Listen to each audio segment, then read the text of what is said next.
Hello and welcome to the Plaid Sheep Oracle. This is a all signs reading for the full moon in Aries that was exact this morning. At least this morning on the east coast of the US. So, right, I have 12 piles. I've chosen all these cards. I have not looked at them.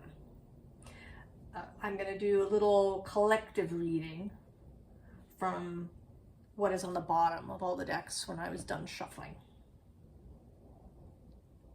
This full moon is intense. Well, do I keep saying that? The moon itself conjunct Chiron, as well as Aries, goddess of discord. And then there's an almost grand or a loose grand cross. So there's the sun and the moon in Libra and Aries. Then there is Mars square at 22 degrees of Cancer. The full moon is about 24.5. And then Pluto is in Capricorn at 29.5. So it's, you know, if this was your natal chart, generally this would be seen as a grand cross, right? We have a larger orb than we sometimes use for transits.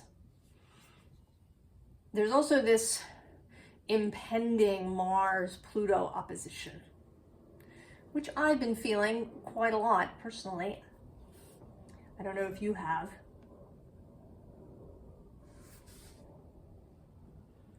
So there's a lot going on, and there is a sense of a breakout of this cardinal energy. It's a cardinal grand cross, the initiatory energy. So we have activation,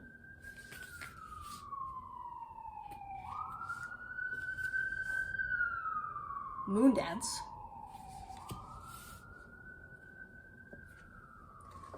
the Ten of Swords, the Prince of Discs, Three of Discs, effort, become, and then there's Five of Emotions. So, right, there's an activation, there's the moon showing up here, the full moon. Full moons are usually seen as culminations rather than beginning energies in the way that a new moon is. But, you know, the moon, like the zodiac, is cyclical. You know, what is the beginning? Is the beginning the full moon? Is the beginning the new moon? Is there no beginning?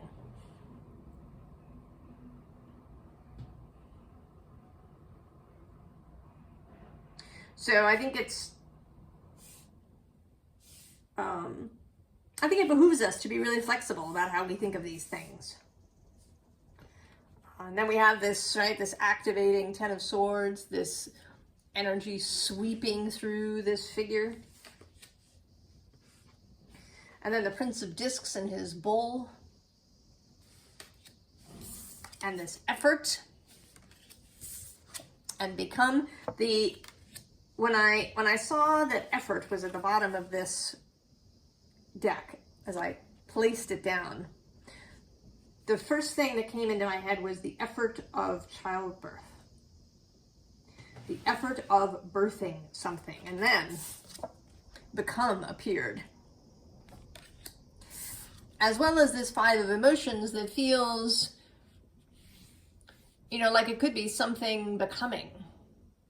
She does have the moon sort of tucked up in her arms there. So there is a sense, right, the sense of activation of something being birthed, something emerging, something becoming. So we will see what appears for the signs. Aries.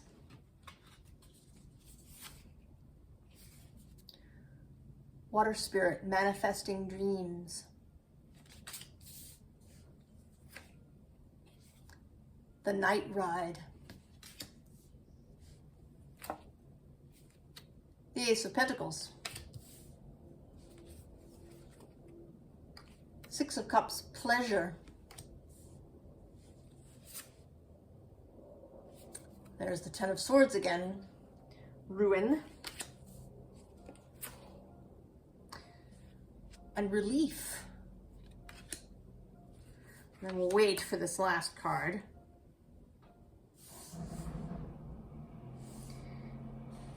You know, I'm seeing this color thing that's happening here, which,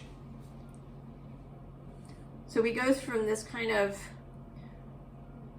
brown, green, passing into this teal color behind here, into blue, and then there's this sort of indigo thing going on with these flowers and the blue jay. I'll be interested to see what this card is. So there is, right, there is this process happening.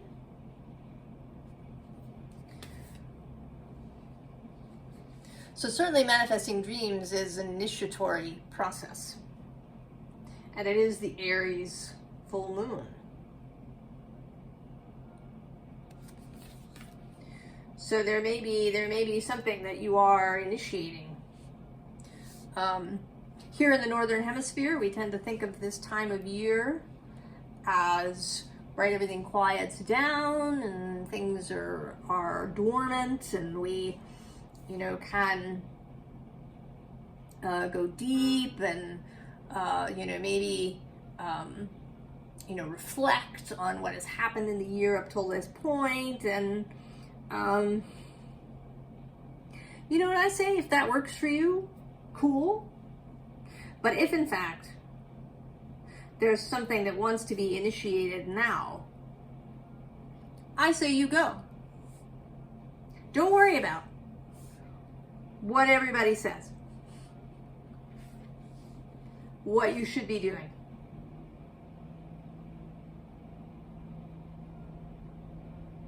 You know, because normally this card feels very comforting. You know, you're out in your life. Sometimes it feels like you're moving through darkness, but there's this comforting presence with you on the night ride. That's kind of what this card is about. Being held, protected. But today I'm seeing this sheltering wing as an annoyance.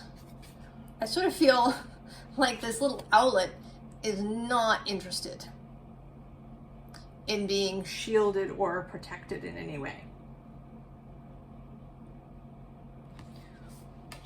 So if maybe you've been extra cautious about something, waiting for something before at Ace of Pentacles you initiate it, I think you should examine why you're waiting. Or if people have been cautioning you, maybe telling you that it's not the right time to do something. Maybe it's even in the spiritual community and people are telling you that this time of year, you know, the energy is good for X, Y, or Z.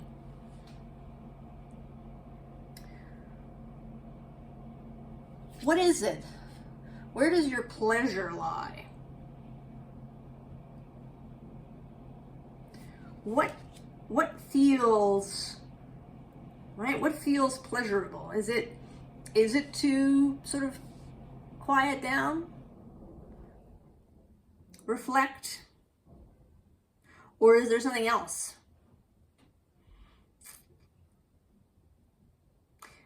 You know, we think of winter as being very dormant,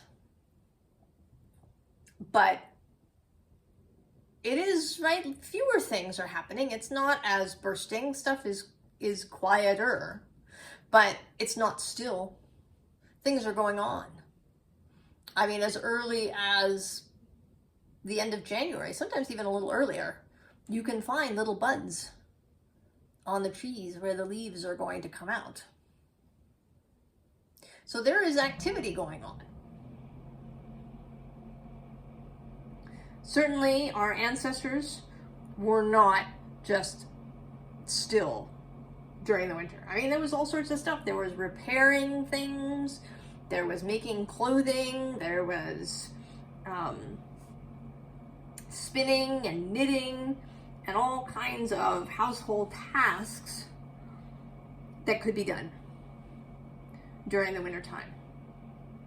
I mean, I do think there was extra time for sitting around the fire and telling stories, and the work tended to be something that maybe you could do more still, like spinning or weaving and knitting.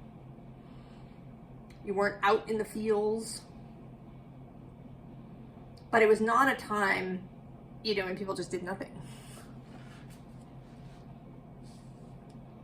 And so then we have this ruin, and what's striking me, and I've never really noticed it before, is this sun up here. Right? You can just sort of see the sun's mouth happening there. So there is this, right, this sun rising. And then there's this relief. Maybe it will be a relief to act. Perhaps you've been holding on to this for so long. You know, it's a bit like it. I have not given birth to anybody. But I imagine that those last weeks, you're just really ready to give birth. And if you have to wait, you know, if the baby is late, it must just be such a relief for the process to start, to go. And so I think, you know, if you've been holding on to something for a really long time, that this may be the moment to go. So let's look at this last card. Oh, see? It's the Chariot. Look at that. Go. Go, Aries. If you needed permission, I give it to you.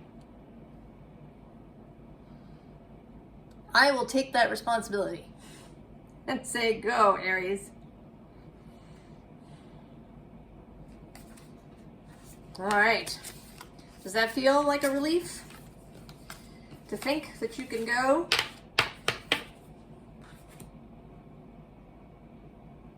I'm excited for you, Aries.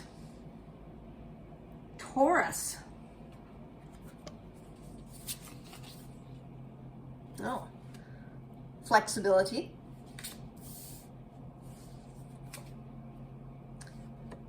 Treasured memories.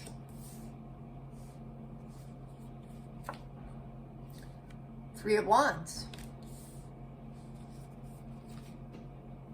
Six of Wands, victory. Nine of Swords, despair. But maybe not. This card generally doesn't mean that for me. So we'll see what happens. Oh, and rest. We'll save that one for the end.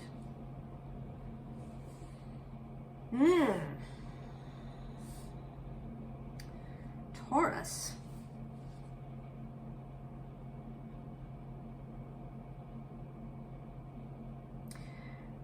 You know, I just got done telling Aries that they should just go. Take action. And you, I feel like I want to advise the opposite. Or not, right? That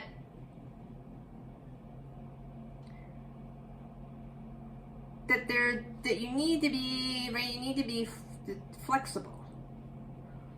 That there may be moments to sort of move forward, and then moments to hold back, right? So she appears to be moving forward here in her flexibility. But then the treasured memories is a reflective, still card.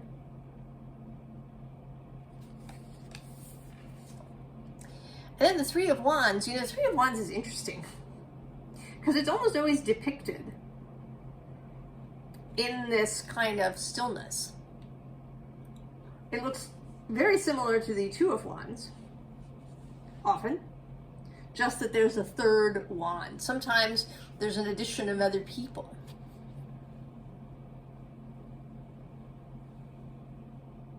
So I think that maybe there's a sense here of waiting for other people. That someone else is coming. That someone else is coming.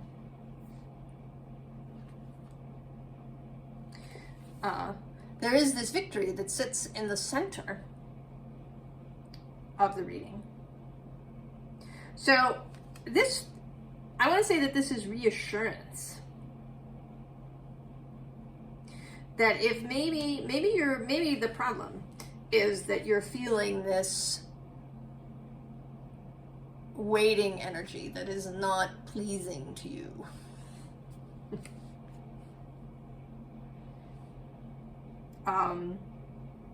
You know, because Aries and Taurus, they have some things in common, right? Aries is the ram and Taurus is the bull. People often think of Taurus as being hard to move, right? Wanting to remain still. But really with Taurus, it's a question of what they're doing in a given moment. If a Taurus is still, then it can be, right? It can take some effort to move. But if a Taurus is moving already, then it can be hard to stop. Right? A bull may be very languid in the field, but if something gets him going, you better get out of the way. So it may be that you've been feeling, you know, penned in, or like a bull at a rodeo, or if you've seen those pens they put bulls in if they need to give them medication, right, where they give them a little squeeze to calm them down, right, a little pressure. That there is, right, there's this sense of wanting to go, and there is victory. But I think that somebody is missing, or maybe something, an ingredient. And then this card, although it says despair, what I always see actually is this light coming from beyond the darkness, right? That there's this darkness, and then there's this, right? It's like a face. It's like coming out. Actually coming out of despair, coming out of the darkness. And then this rest. The ability to rest, the ability to completely relax.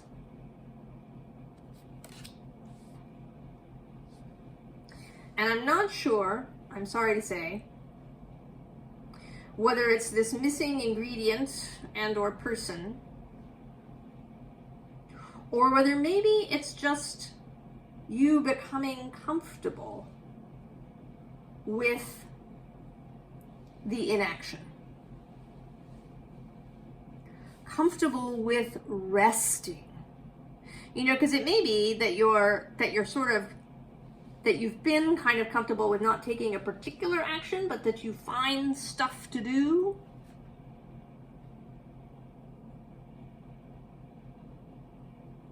And that there's this moment now. Thinking of Taurus, right? Taurus rising. This is, this full moon is happening in the 12th house. If Taurus was on the ascendant. So there may be, right, there may be stuff here There may be a dawning understanding, maybe of what you're waiting for. Just a growing ability to be flexible. What do we have here? Oh, temperance, moderation, possibly patience. And this card always sort of feels like a transformation, you know, like she's seeing herself in the mirror. And it's like she's different, you know, maybe, maybe she had really long hair and she's gone and gotten it cut short and she's seeing herself in the mirror for the first time.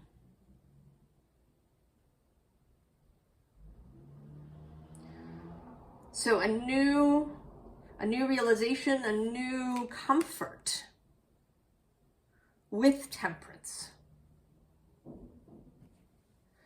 Because Taurus stillness is not always comfortable, but perhaps it is now something you are becoming, that you're becoming comfortable, that you are able, that when you are still, you are able to really rest. Right? It is the Nine of Swords. It may be that you're really coming into the ability to manage your own mind. Taurus.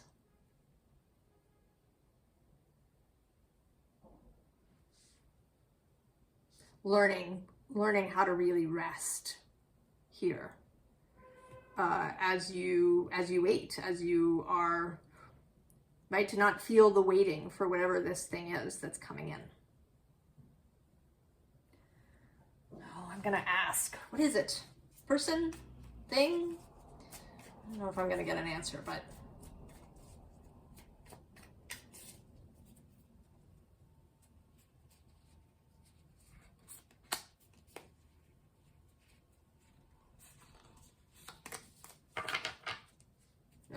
well, Wheel of Fortune on the bottom.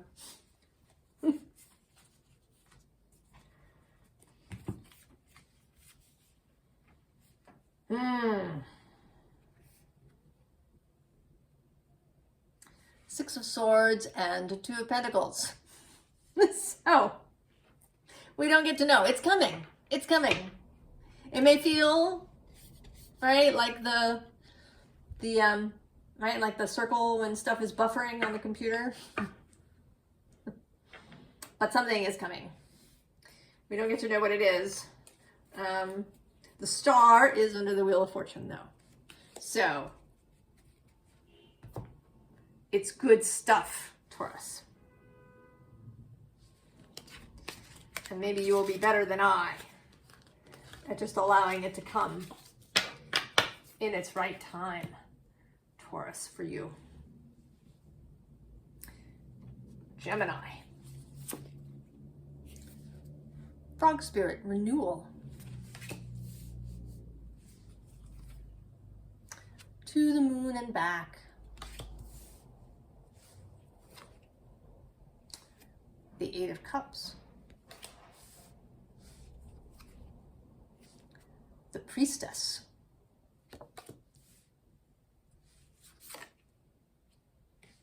Four of Discs, power.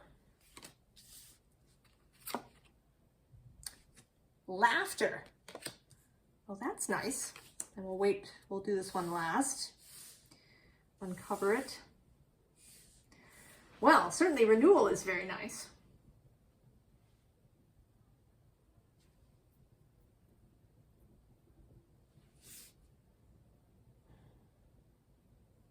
And with this Priestess at the center,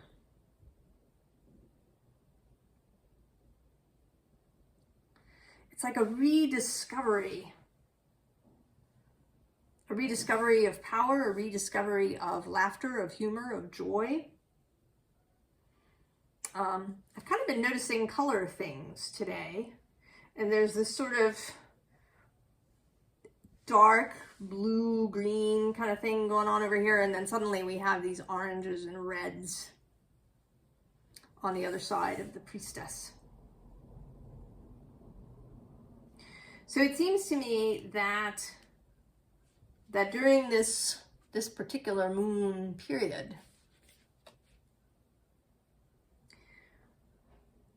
that you may really be able to swim away, to leave some things behind, right? To choose the cup you want to keep, and to let the others go. And this could be, you know, this could be very practical. Possible jobs, maybe possible people, possible places to live, possible courses of study. And you've maybe been dithering and trying to decide what to do, how to choose.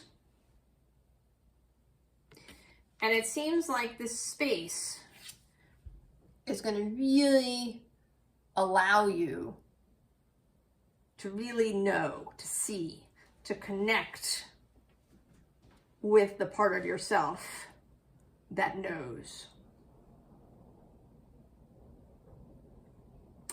how to choose.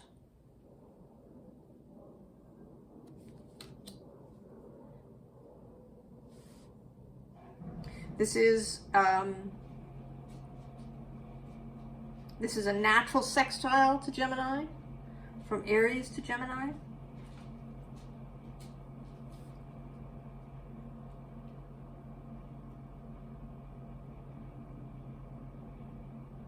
So, a real working partnership. And once you know, then that's power. That's stability. That's fertility, right? With these flowers growing. And that's being able to move more lightly. You know, when we don't know, when we have too many choices, when we're dithering, when we're confused, the world can feel very heavy. We may not see the humor in any of it. But once we can get clear and know, and then, you know, get going, right? The Four of Pentacles, laying down the foundation of what it is that we want, then it's much easier to have a lighter mood, to laugh. And the last card. Oh, see? Ace of Emotions. Ace of Cups. The Grail of the Self. This, right? This expansive, right? Like she's come up and taken a deep breath.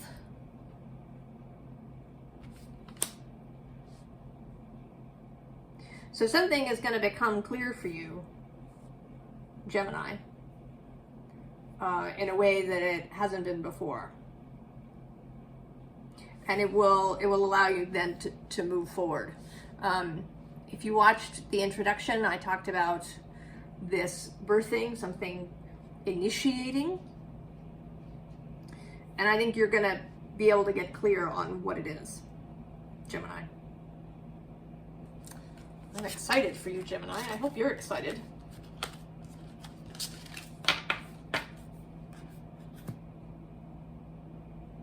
All right.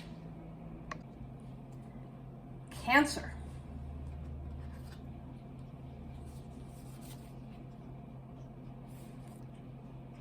Healing, Bear Spirit.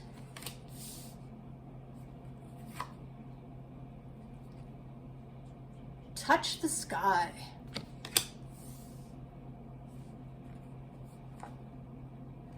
The King of Wands. Not surprising at all. The Aeon.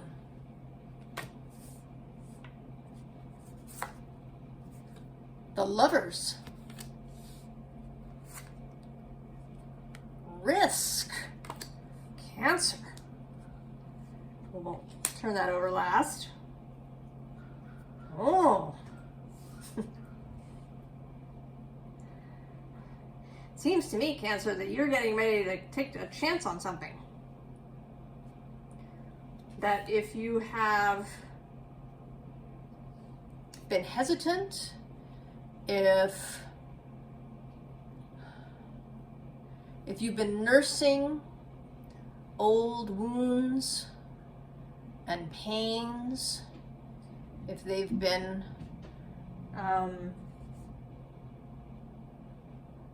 preventing you from trying something new or from simply moving forward in some way,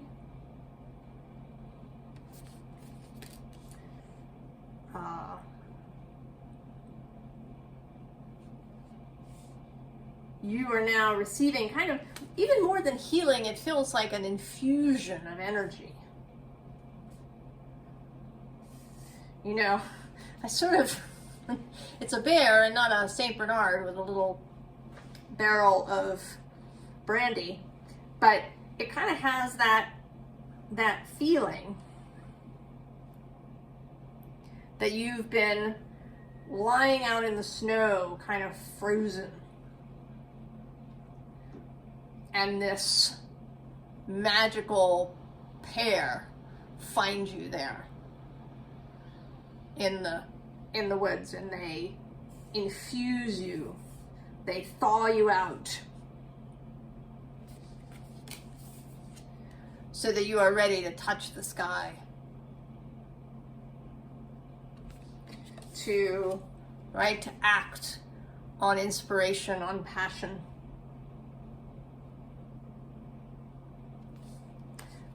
This is also traditionally Leo energy, this King of Wands. You see he's got this lion here in the front. Right, kind of lions going on back here, like these spirit lions.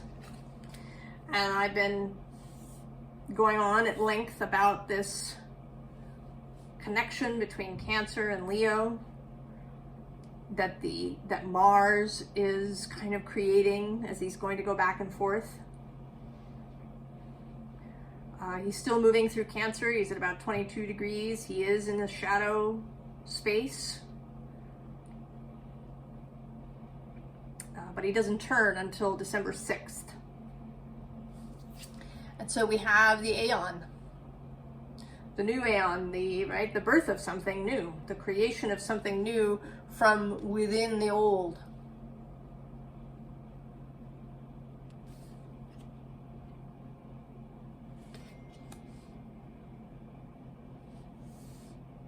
And that here, you know, I'm sort of thinking of the old, if you will, as the person on the throne who's just sitting there, and then this transparent figure kind of emanating out of him and into the space. And as the figure moves closer to us, becoming more solid. And then the lovers making choices from excitement, from passion, from love, rather than from fear or boredom or apathy or exhaustion. And then risk. I mean, and not just willingness to take risks, but excitement, desire, wanting to take the risk.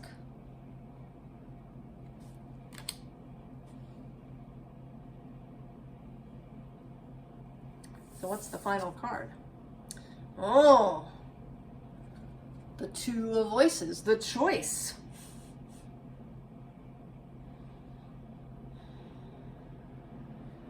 It's kind of the lower, or the mundane version of the Lovers. That it's kind of, that it's not just about the big choices, right? The choice to take the risk. But it's all the choices, the everyday choices, every choice, I want to say. And how you make every choice. that is really going to make the difference. Right? You've been thawed out. There's this new, right, this new being arising out of the old, ready to move forward and out here at the center. And that it's all about choices. Cancer.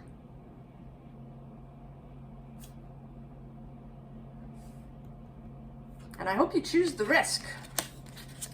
Cancer, I hope you choose the excitement, the passionate road. Leo. Eagle spirit, freedom.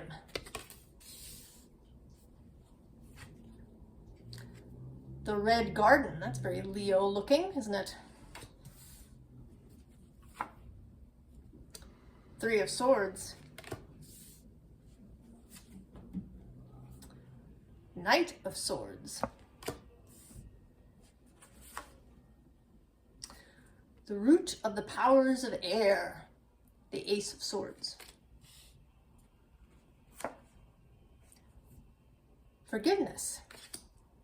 And we'll wait on this last card to see it.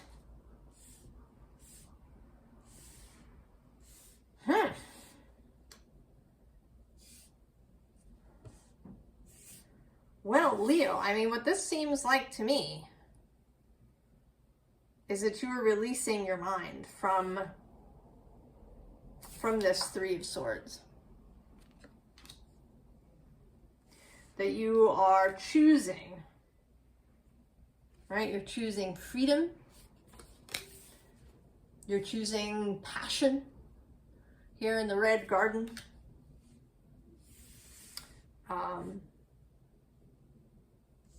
Choosing this, the knights in this Thoth deck sit in the king position. It goes princess, prince, queen, knight. But they are associated with the mutable signs. So this is a kind of Gemini energy of a freedom of mind, the ability to, right, the ability to think new thoughts because you are no longer strangled by this Three of Swords. Right, you have this ace, this whole new mental space because you've decided to choose freedom rather than hanging on to any of these things, nursing old grudges. You know, Leo can totally, I don't know if you could hear that. That was Jupiter, the kitty, meowing at me. But he's going to wait until I'm done with you.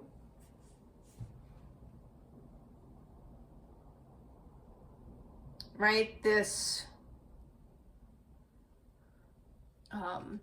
right? The ways that we bind up our own thoughts, our own ability to think new things. Because we're hanging on to past injuries. So this is really giving you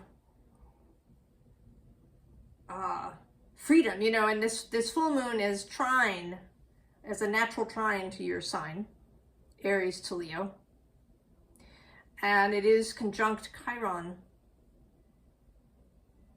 So there is this healing and perhaps, right, this forgiveness of others, of yourself. That can be the hardest thing, to forgive yourself for things. For ways that you've stood in your own way, for things you haven't done, regrets, maybe ways that you've even hurt others in the past. Actions taken or not taken. I think that forgiving the self is much more difficult and much more necessary even than the forgiving of other people.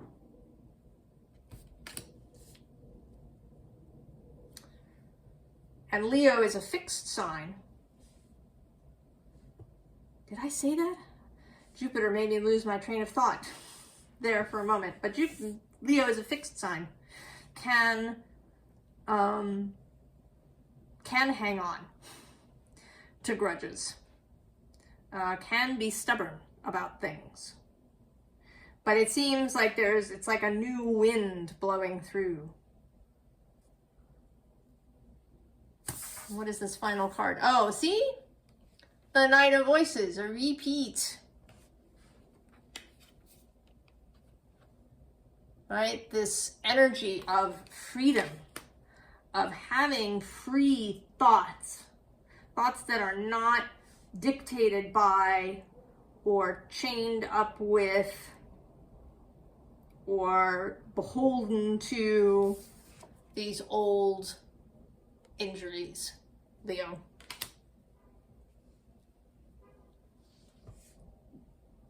And that is amazing. That is such great freedom. To be able to release the past, the hurts, the pains, the feelings of injustice, anything, your own mistakes, and to move forward right cleanly.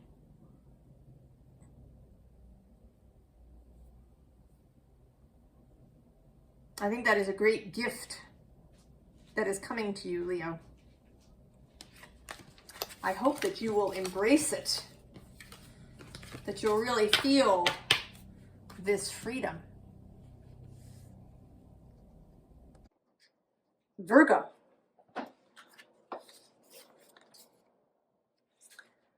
Raven spirit, truth.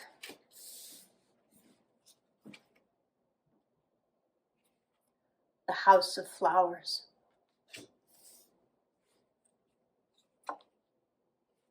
Queen of Pentacles. Abundance, Three of Cups.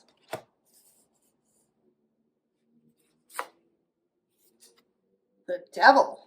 Oh. Retreat. We'll leave this to be turned over at the end. Virgo.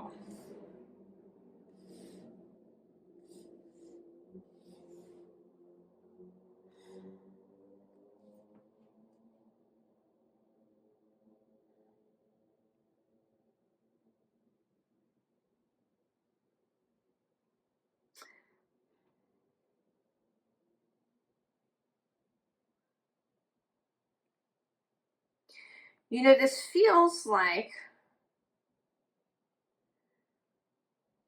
you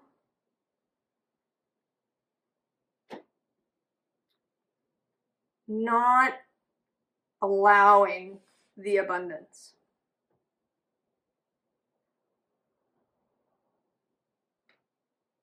That there's some kind of constriction. I mean, there's all this stuff that wants to come through, right? There's all these red flowers here, right? There's the, right, that deep, passionate color. And then there's this fabulous house that's just overflowing with flowers. They're just breaking out everywhere because there's so many.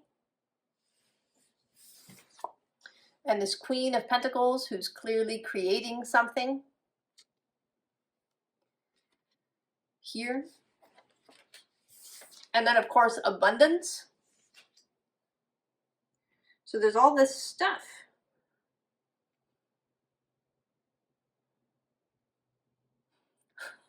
And there's a giant cat, too. Jupiter kitty. Jupiter, yeah, showing up as the planet of expansion, Abundance, just not caring whether or not he sits on the cards. And he's actually sitting right in the spot where your cards were. So it's like, whoop. It's like the devil.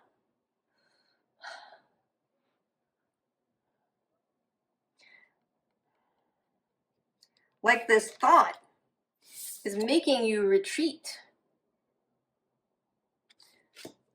It's like there's something overwhelming, perhaps to the system, that you can't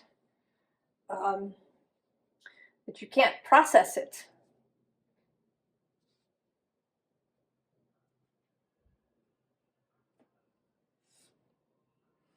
And so you're retreating.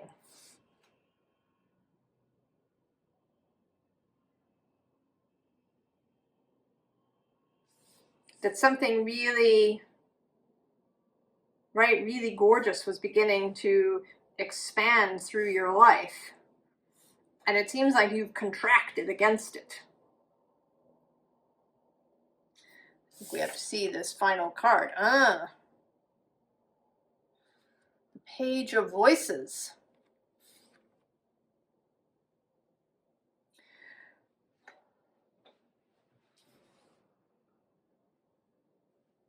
So maybe this moon, this grand cross, Mars is sextile, Pluto is trine, and then the moon itself, the moon and the sun, the full moon partnership, sits in an awkward place, quincunx and semi-sextile, in Libra and Aries.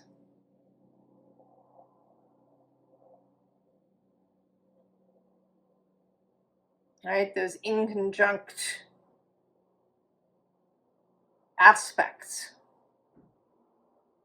that, right, can be a little irritating, a little, but they can lead, right, they can lead to great change and expansion if you use them. So there's something that wants to be seen.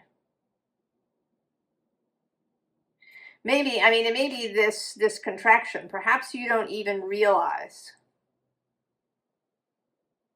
Maybe you don't even realize how you contract against this good stuff that wants to come into your life. Maybe you're not even really aware. And this moon is going to show you how you contract, how you retreat from the flowering, from this Three of Cups.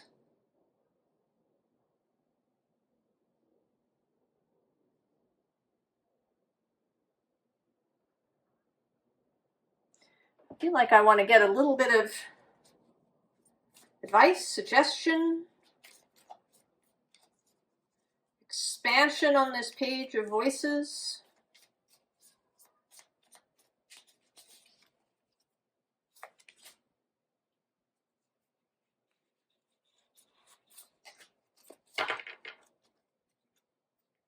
And there it is, the Three of Cups on the bottom.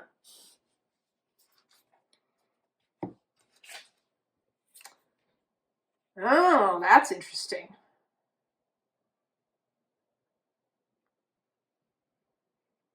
So we have the Seven of Cups and this Ten of Swords. And it seems like what we're saying is that you were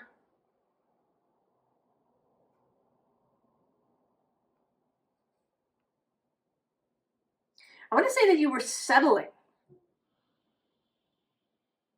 That in fact all of these choices are settling in different ways. That none of these cups is actually really what you have wanted. That you've maybe been telling yourself that this is what you wanted, or that this will be good, or this will be practical. And you just want to let it go completely.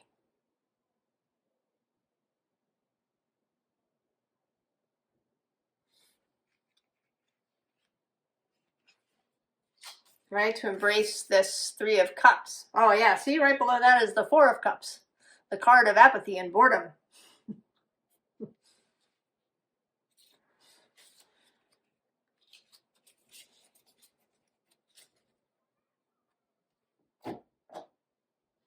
So where have you been settling, Virgo?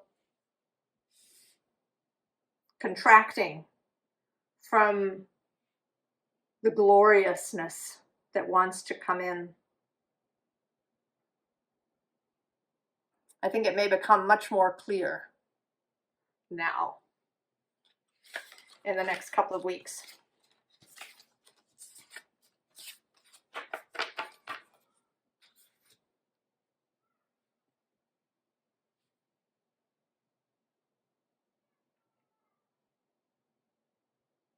Libra.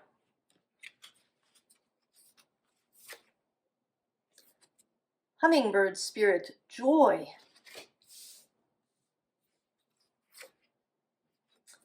And the butterfly garden.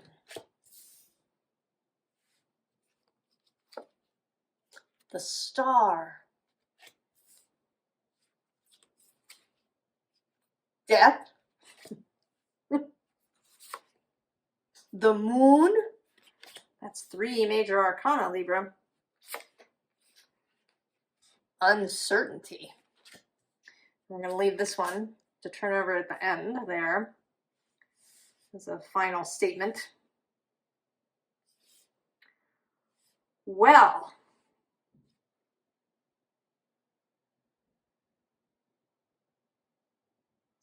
this looks like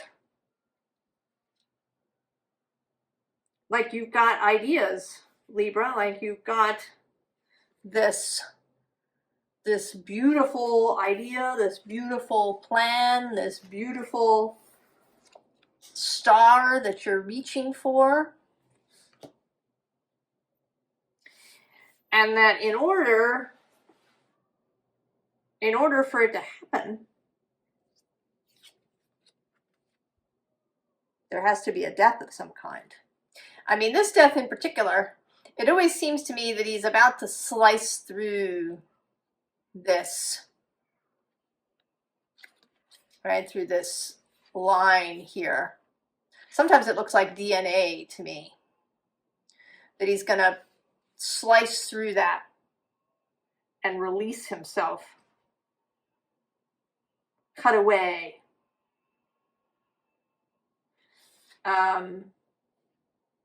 I actually heard a very nice definition of the death card earlier today, which is change that cannot be undone.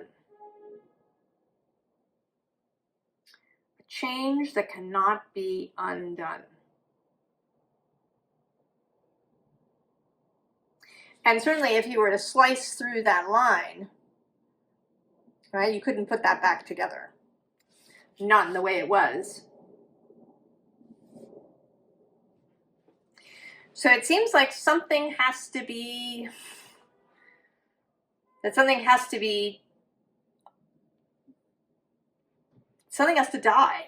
There has to be a change that cannot be undone made. But with both the moon and the uncertainty card, I think you're feeling, right, you're feeling some trepidation, Libra, because of this uncertainty. And unfortunately, I think you just have to live with it.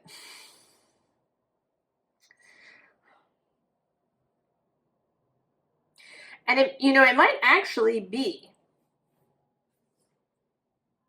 It's interesting, this moon, Aries is an interesting sign. On the one hand,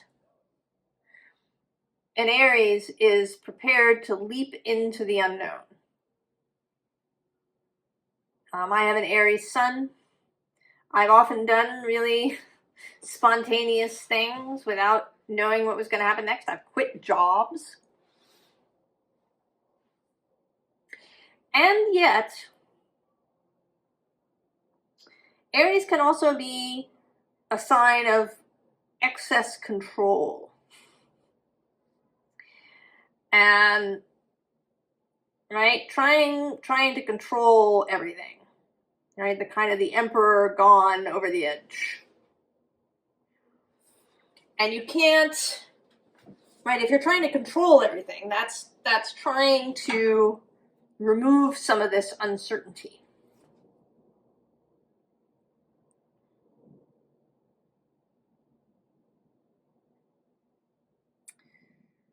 And Libra certainly too. I think all of the cardinal signs have this control aspect because they are the initiators, and that there's a sense of control there, of leadership. And leadership and control can get all mixed up together. Especially in our society where we can feel like, right, the risks can feel really, really big.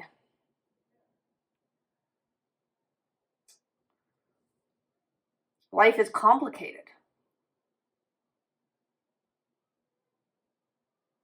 Let's see what the last card, if it maybe it'll, the Ace of Voices.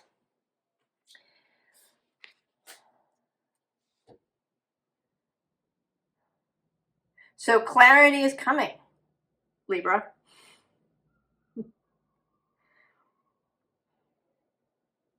But I think that you might have to take some first steps before the clarity arrives. Is that true? I've been asking some extra questions in some of the readings that feel a little intense.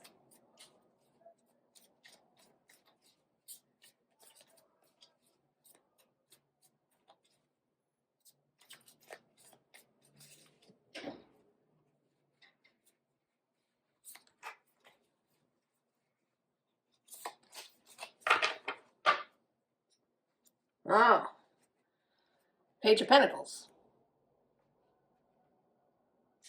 There's a little bit of oh yeah, see? With death right below. Right at the beginning with death right below. Oh.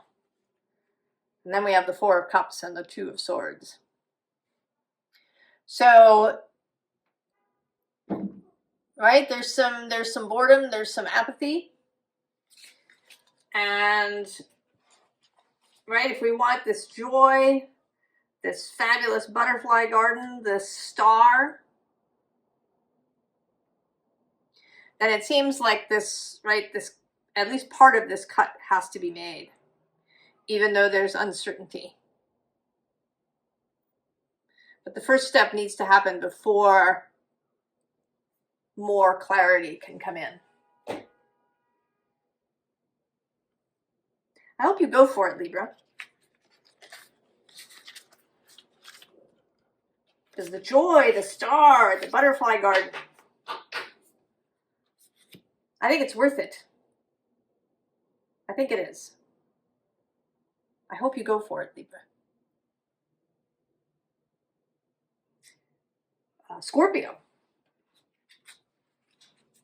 Always interesting, Scorpio. Oh, Pegasus transcending.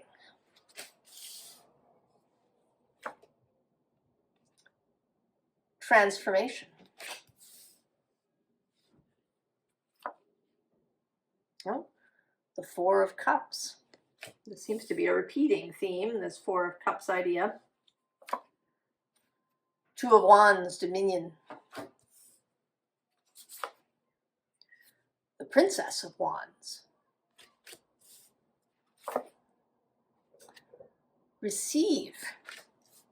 We'll leave this one to look at the end.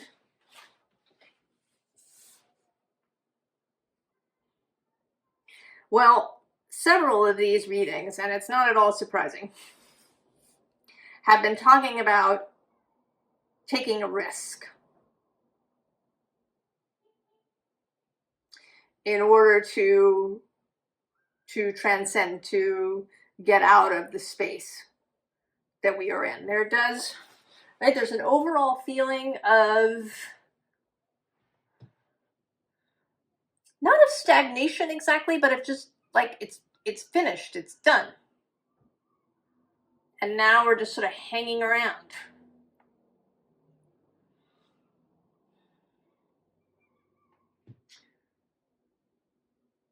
You know, not quite knowing what to do. Because maybe because the next thing is totally unfamiliar, because we don't have all the information. There seem to be different things going on. But this transcending, this moving over and beyond,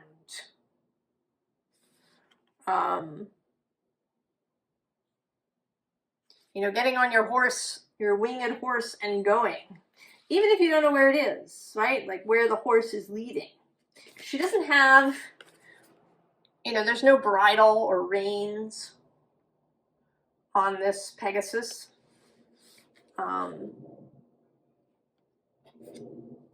Right? There's just the possibility of transformation, which can be, right? It can be frightening, risky, but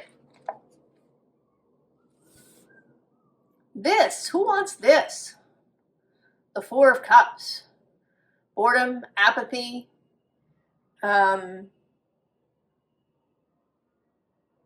not caring, just sort of feeling flat all the time.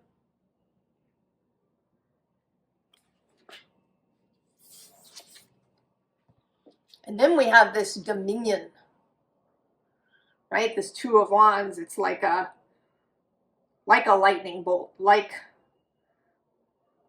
a sudden blaze, a switch being turned on. And then this kind of psychedelic feeling of this Princess of Wands, right? Seeing through this bee, right? Seeing through the eyes of the bee, seeing through the wings of the bee. Seeing with flight.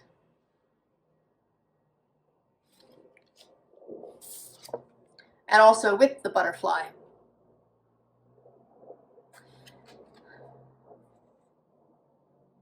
And maybe there's something about receiving that is difficult for you, Scorpio. And that would not be surprising. Mars is your original guide. Mars and Pluto share guidance.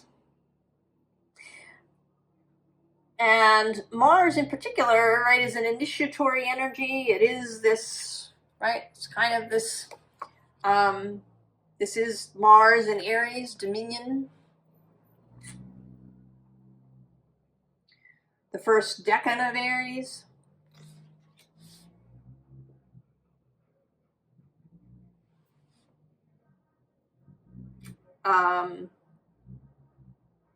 So you may be much more comfortable with this kind of Mars fiery energy. I think that Scorpios are actually deeply uncomfortable with receiving, even though they are a fixed water sign. I think this, right, this fire that lives within, this Martian warrior feeling, this passion. There's also, sometimes with Scorpio, there can be a kind of almost ascetic feeling, right? In opposition to Taurus, right? I don't need anything. I want to be minimalist. I'm not interested in possessions. I feel uncomfortable about having this.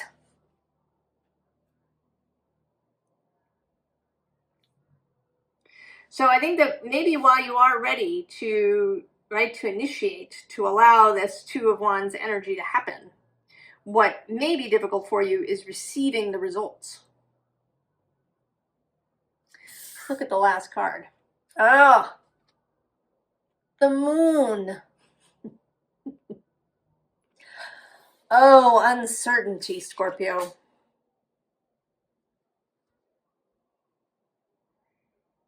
And there is a sense here too of receiving, right? This calling down the moon, but not in a, not in a really active way, but in a very open, just arms open, receiving what arrives way. And that can be very vulnerable, which I think is also sometimes difficult for you, Scorpio, to be vulnerable.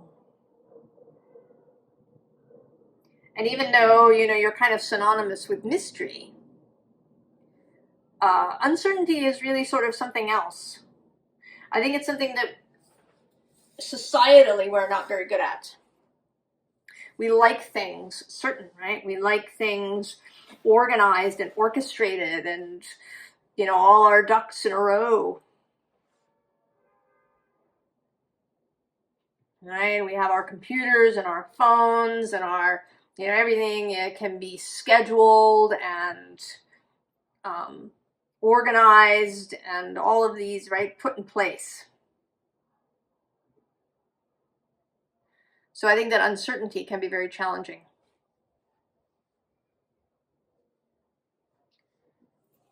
All right, Scorpio, I hope you're willing. I hope you're willing to receive, to, Mars is traveling through Cancer. That's where he is during this moon.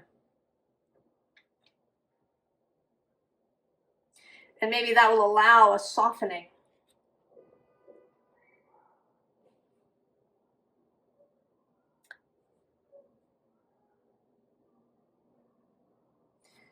Sagittarius.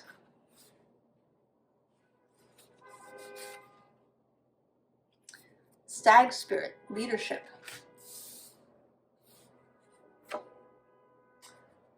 Abracadabra. The Five of Pentacles.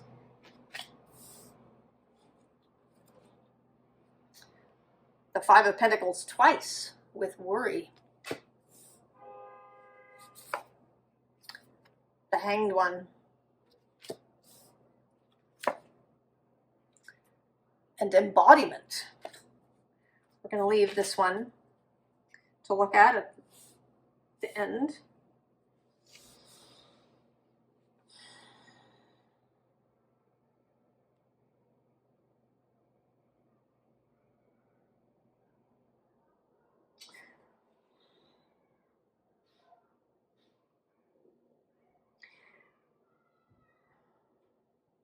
Sagittarius. I was just talking to Scorpio about how they are sometimes ascetic, right? They're kind of deliberately minimalist in their sort of opposition to that Taurus, or what is perceived as Taurus energy of acquisition. And I often think of Sagittarius as a sign that is very uninterested in physical matters, particularly in stuff. That Sagittarius is not, for example, deeply interested, say, in fashion or in, in having a put together outfit, in, maybe having their hair styled in a particular way. There's just a real casualness. I think of Sagittarius, t-shirt, jeans, sneakers, hair however it came out when it was washed, You know, a lack of concern if there's, you know, if they go traipsing through the wilderness and they get, you know, stains on their clothes, and that there isn't a lot of interest in necessarily in things, in, you know, maybe having a home that's decorated with stuff. And I think that if this goes too far, that they can also become disinterested kind of in their own physical being.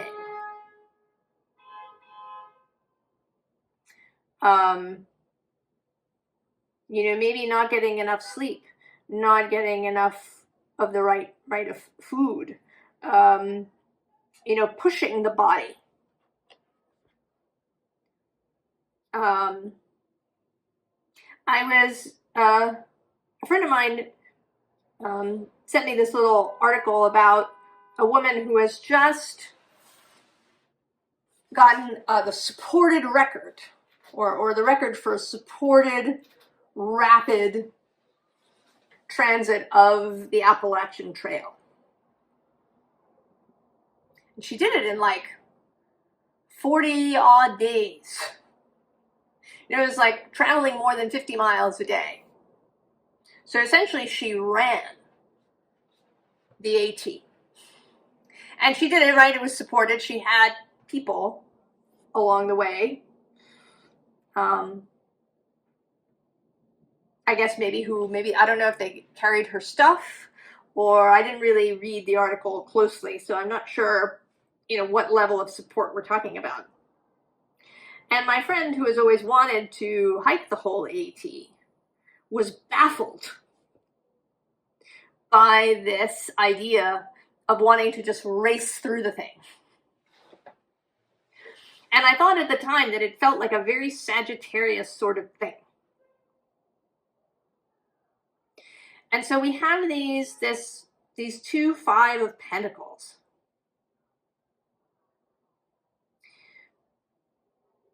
That this kind of separation, not from society or in loneliness, but a kind of separation from the physical body.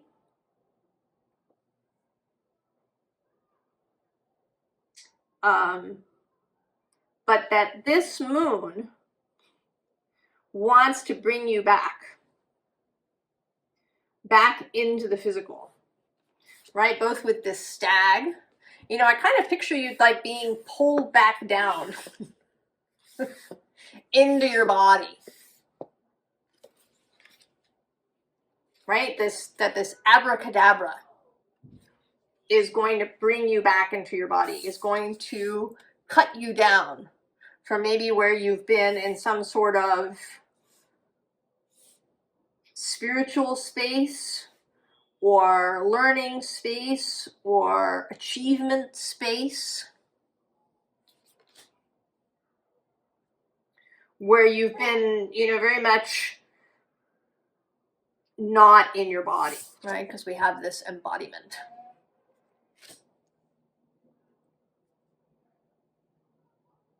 And there is Mars and Pluto in Capricorn happening as part of this moon. So there is a real sense of the body.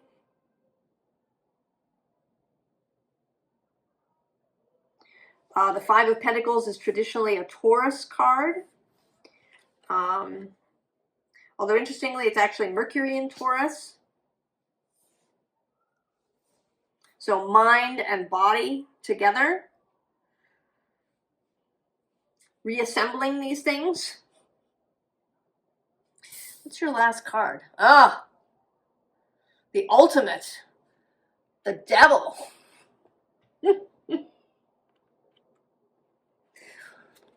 Saturn, Capricorn energy.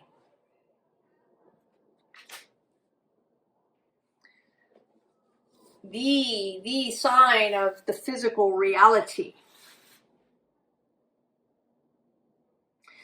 It it may be, Sagittarius, that you are suddenly going to develop a real desire for some sort of stability, for a home, maybe if you haven't had one, or for, you know, doing nicer things to the home that you have.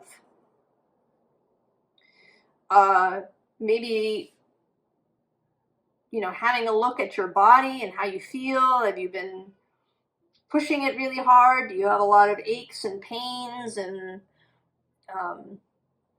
maybe injuries that haven't been allowed to heal?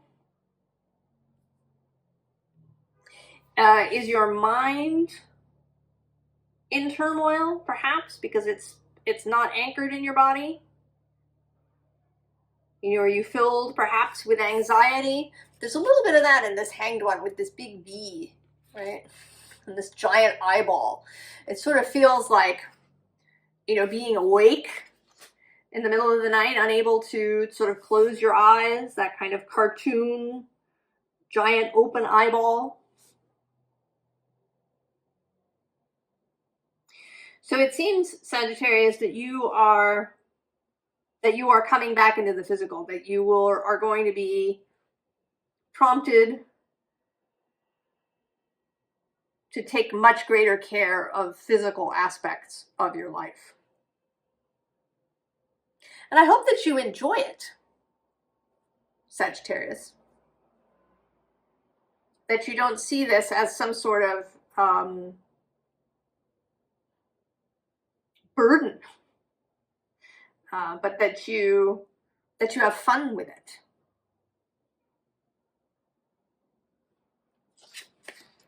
Oh, Sagittarius, these have been interesting readings.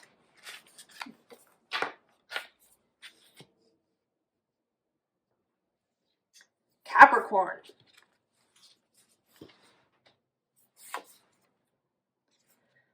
Unicorn, purity.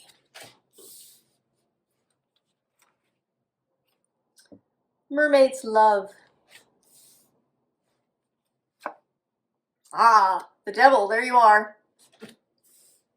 You were just in the Sagittarius reading.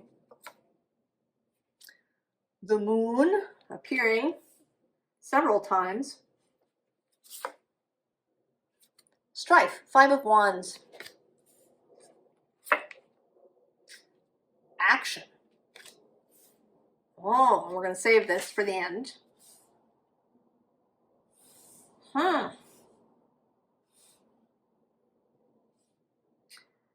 I want to say that you are getting down to the essentials, Capricorn.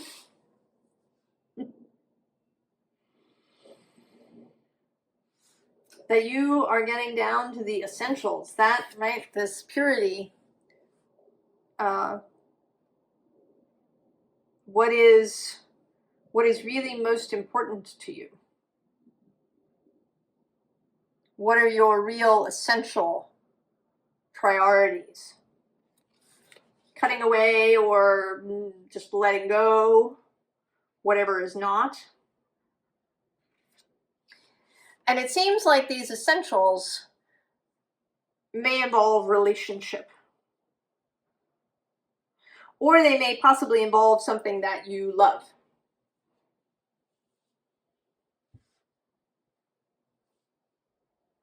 Some profession, some doing, some activity.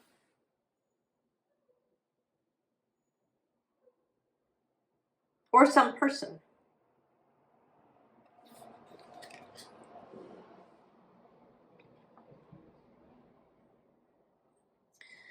Right? A real focusing on what it is that you want.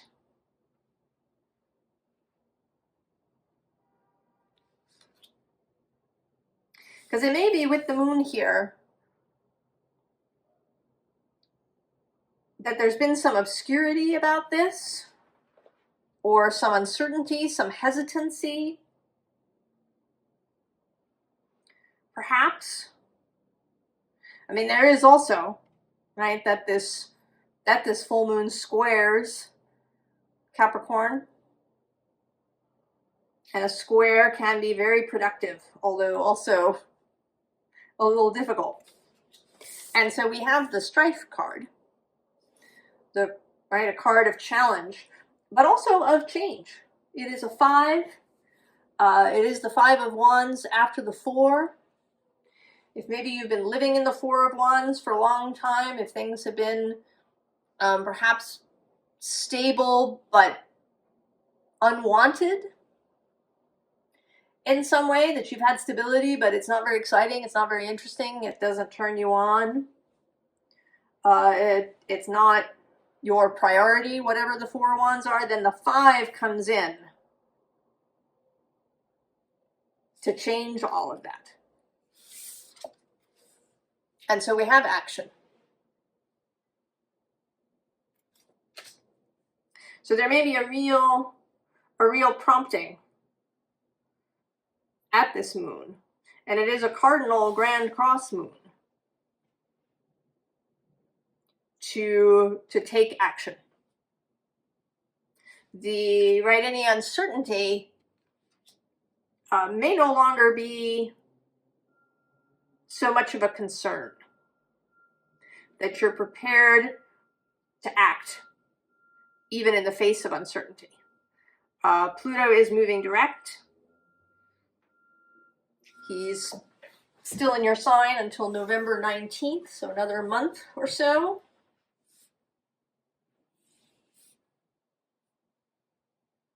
Final transformations, final changes. And he is opposing Mars. That opposition is going to get stronger. It peaks for a moment. There's an exactness on November 3rd. And then again on January 3rd of next year, and then in April. Although those second two are Leo and Aquarius. Whereas that first one is while Pluto is still in your sign.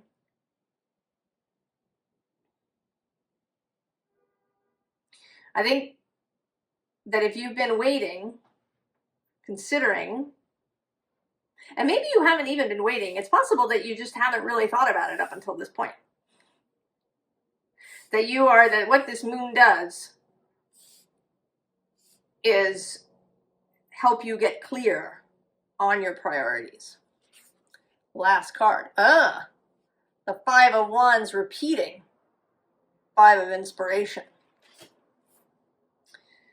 So yes, Capricorn.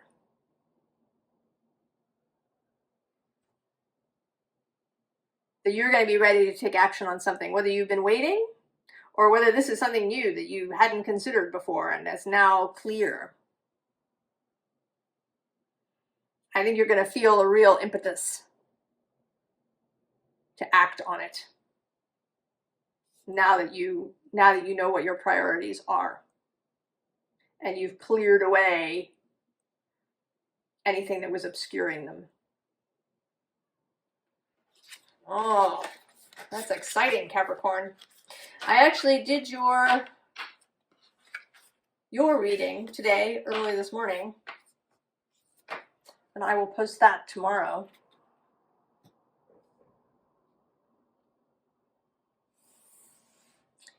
Aquarius. Oh, the bluebird of happiness.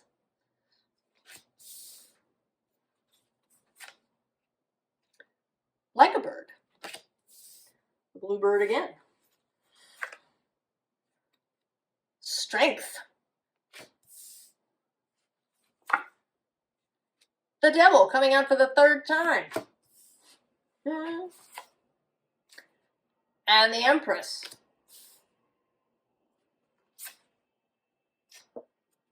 Contradiction. We're going to save this for the end.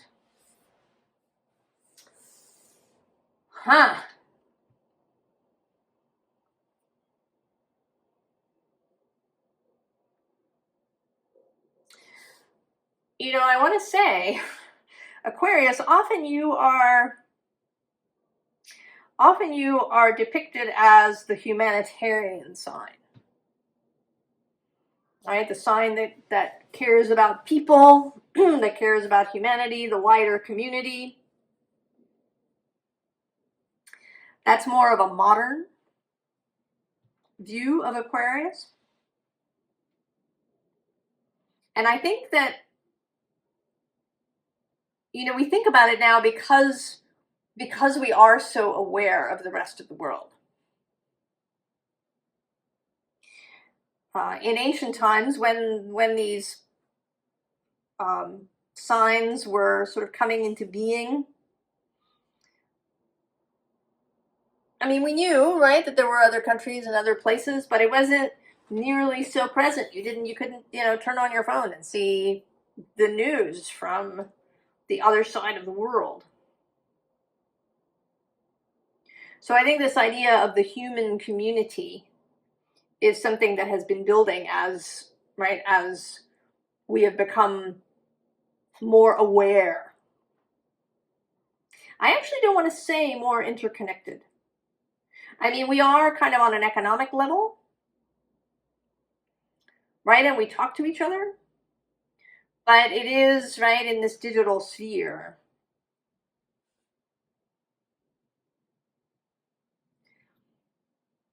And what I want to say here with strength, which is Leo's card, and with this, right, this bluebird of happiness, right, repeating itself, is that the contradiction, or what appears to be a contradiction, and also with the Empress, who is Venus,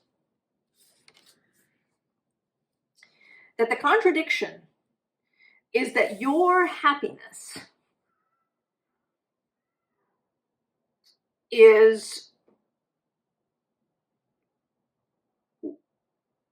needs to come first, right? Your happiness will lead to an ability to spread happiness to other people, right? This Leo energy. I think of Leo as the bonfire where everybody gathers around. Leo is magnetic, calls to others.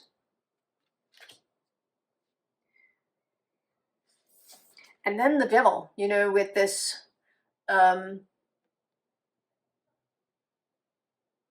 the adversary to the status quo. That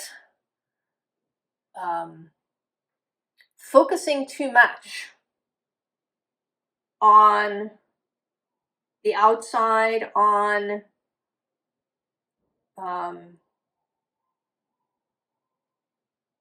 others, what we can do for others, how we make others happy, is not actually helpful. That creating personal happiness is what will allow you to be effective.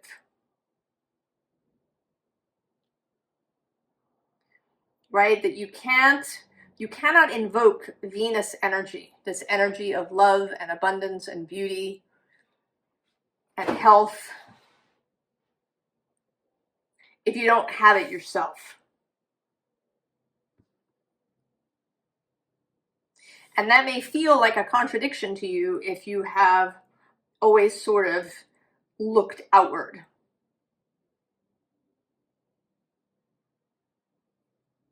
Final card. Ah, that's intriguing. It's the Five of Materials. This is another card that's appeared several times now.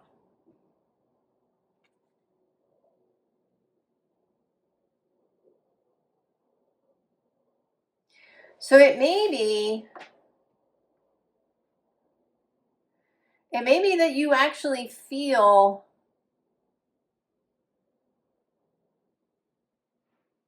that you yourself feel this disconnection, this loneliness. And that you don't want other people to feel it. But you need to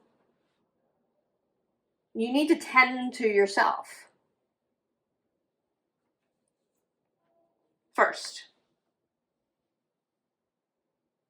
Right? You need to feel integrated, to feel belonging, to feel nurtured, to feel joyful, to feel this Venus energy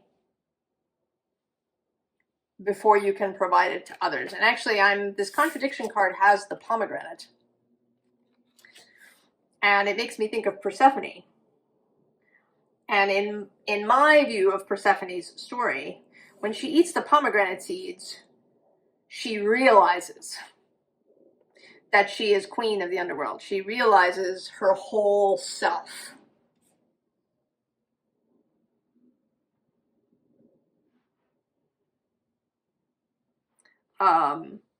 You know, her passionate and sexual self. So there's a passion thing here too. A thing about Eros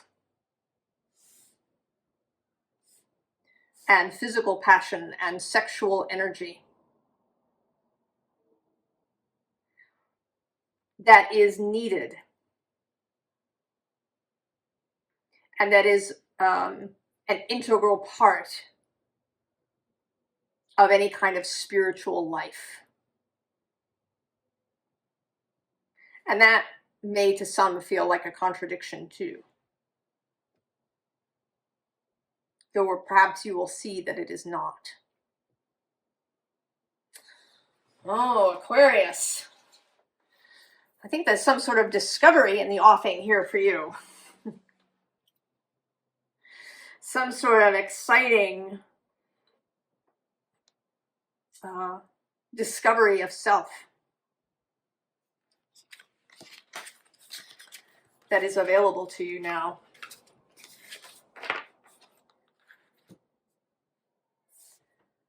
Pisces. Secret spring success.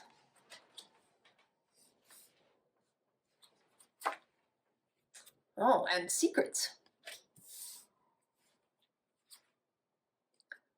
Four of Wands. Four of Cups, luxury.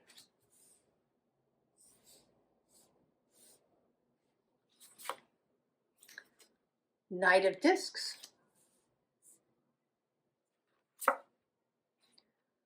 Wish. I'll save this for last. Oh, Pisces. You're coming right out of Aquarius.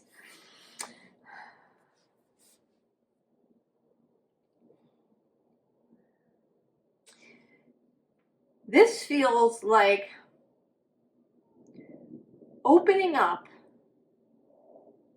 a whole set of desires that you didn't know you had.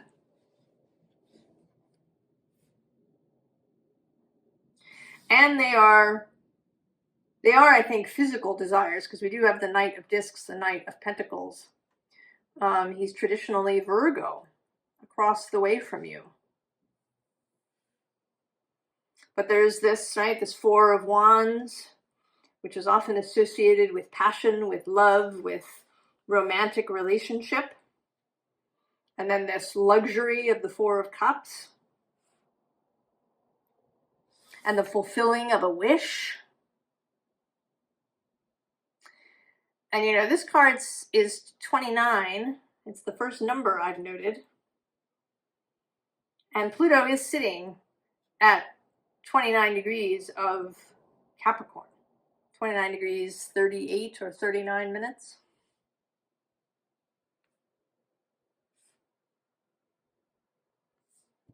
Oh, and here we have 34 and 43 in these two secrets. And then two fours.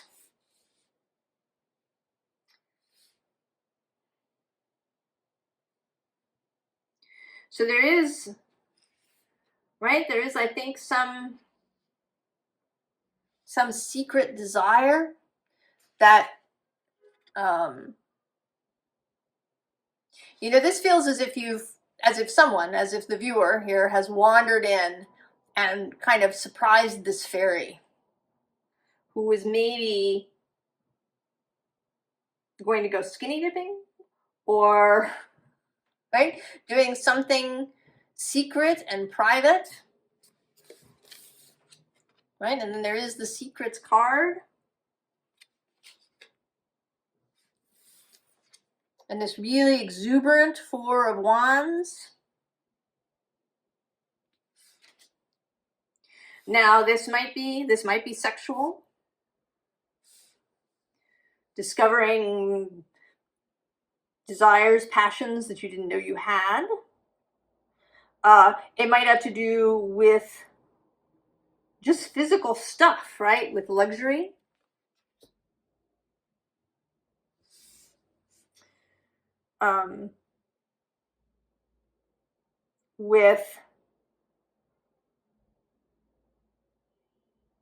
With wanting, you know, maybe wanting a home that has beautiful things in it.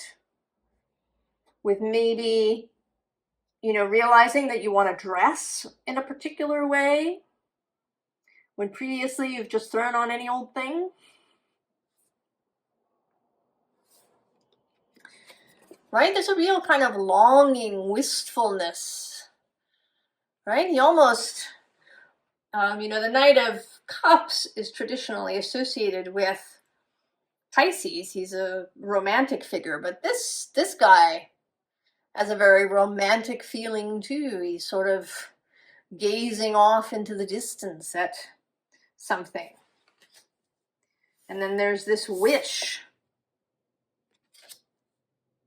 See what your last card is. Oh, the High Priestess, Pisces.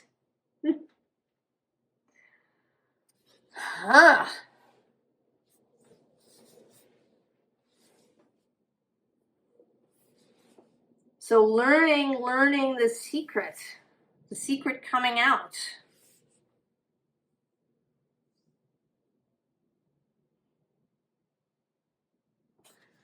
I'm going to ask, I've done this in a handful of the piles. Tell us a little more about this secret, this unknown thing that is about to become seen.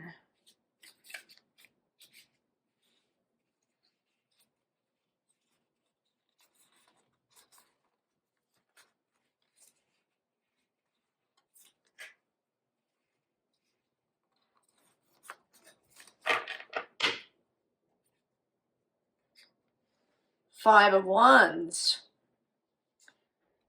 Very fiery, active. Oh, and there you are. The Hanged One underneath. There's some fire coming, Pisces. Oh, Seven of Cups. Four of Pentacles. Oh, and Two of Cups.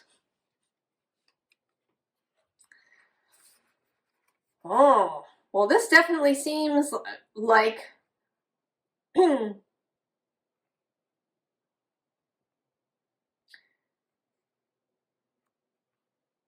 of uncovering an unseen passion and allowing it to be seen, right? Engaging with it. I mean, it could literally be another person. Maybe you've had a secret passion for someone, or you know, maybe you didn't even know that you were attracted to a particular person. And maybe the feeling is mutual, and maybe that's the secret. But it could also be, you know, just anything that is a passion of yours. Anything that is your counterpart, that is sort of meant for you, that is yours. Could be a profession, could be a place, for sure. Could be a way of life, right? With this luxury here.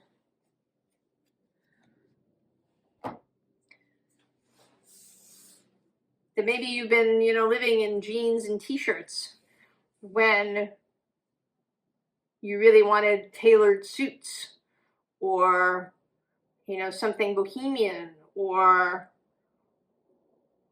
you know, something steampunk. I don't know. Something really, you know, specific and designed. But whatever it is, it's really you, Pisces. And it seems like it's going to be revealed to you. That you're going to see it. If you didn't see it, that it will become clear.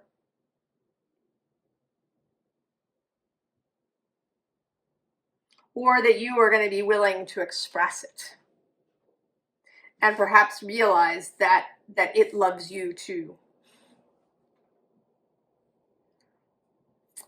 Oh, Pisces, that's very exciting.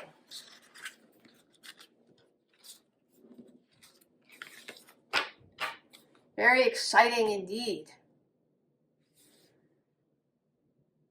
Well, I wish you the very best. And I will see you next time. So long.